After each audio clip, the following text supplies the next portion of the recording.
और बड़ी खबर लगातार आप तक हम पहुंचा रहे हैं। थोड़ी ही देर बाद आसाराम को जोधपुर ले जाया जाएगा क्योंकि इंदौर से फ्लाइट ने उड़ान भर ली है। फ्लाइट इंदौर से दिल्ली होते हुए जोधपुर पहुंचेगी और ये अंदर की तस्वीरें हम आपको टीवी स्क्रीन पर दिखा रहे हैं। आप देख पा रहे हैं आसाराम बैठे हुए हैं किस तरह से, और उनके आसपास जोधपुर पुलिस की मौजूदगी देखी जा रही है। एक्सक्लूसिव तस्वीरें टीवी स्क्रीन पर आपके सामने हैं। आसाराम आपके टीवी स्क्रीन पर इस वक्त नजर आ रहे हैं। फ्लाइट के अंदर की अब से कुछ ही सेकंड पहले की ये तस्वीर है जो इस वक्त आप टीवी स्क्रीन पर देख रहे हैं। आपको बता दें कि इसी फ्लाइट से जिसमें उनकी मौजूदगी देखी जा रही है, इंदौर से रवानगी हो चुकी है। दिल्ली एयरपोर्ट पर माना यह जा रहा है कि 9:25 पर यह फ्लाइट लैंड करेगी और उसके बाद तकरीबन 1.5 घंटे दिल्ली एयरपोर्ट पर गुजारने के बाद 11 बजे के आसपास दूसरी फ्लाइट से जोधपुर के लिए जोधपुर पुलिस आसाराम के साथ रवाना होगी।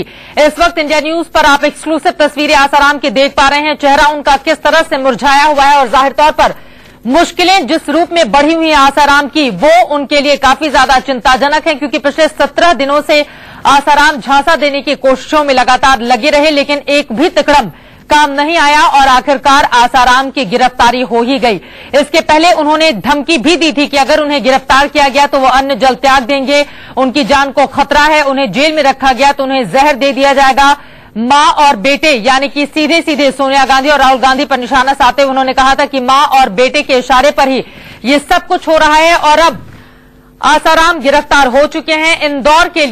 इंदौर से दिल्ली के लिए रवाना हो चुके हैं और उसी फ्लाइट के अंदर की तस्वीरें हम आपको दिखा रहे हैं। आपको बता दें कि इस वक्त आसमान में है आसाराम की फ्लाइट और उसी फ्लाइट की तस्वीरें टीवी स्क्रीन पर इंडिया न्यूज की सबसे बड़ी कवरेज लगातार जारी है और हमारी ये पूरी कोशिश है कि आसाराम जहां जहां पहुंचे वहां की ताजा तस्वीरें आप तक हम पहुंचाएं।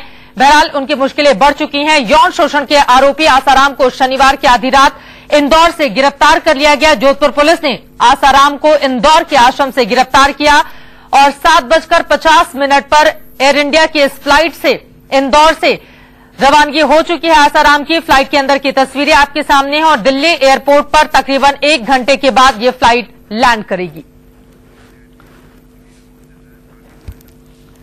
इस वक्त हमारे दो सहयोगी हमारे साथ जुड़ चुके हैं। एहतियाब शेख हमारे साथ इंदौर से जुड़ चुके हैं और रजत राकेश टंडन हमारे साथ मौजूद हैं दिल्ली एयरपोर्ट से। सबसे पहले रुख करते हुए एहतियाब, आपका ही एक्सक्लूसिव तस्वीरें दर्शक इस वक्त टीवी स्क्रीन पर देख पा रहे हैं। चेहरा मुरझाया हुआ है आसाराम का और वो आसाराम जो लगातार न सिर्फ मीडिया को धमकी दे रहे थे बल्कि कई नेताओं का भी नाम उनकी ओर से लिया गया। और अगर बीती रात की हम बात करें तो उन्होंने कहा था कि बड़े बड़े लोगों को खामियाजा भुगतना पड़ेगा अगर मेरी गिरफ्तारी होती है तो, लेकिन कानून का शिकंजा जब कसता है तो चेहरे की हालत क्या हो जाती है, ये तस्वीरें बयां कर रही हैं।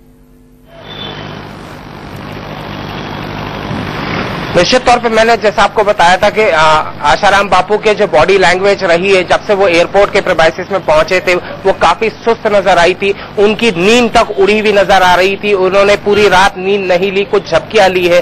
तो निश्चित तौर पे गिरफ्तारी के बाद में जो बॉडी लैंग्वेज है, जो उनका जो कॉन्फिडेंस लेवल है वो पूरी तरीके से गिरा हुआ नजर आया। एकदम थके हुए नजर आ रहे थे।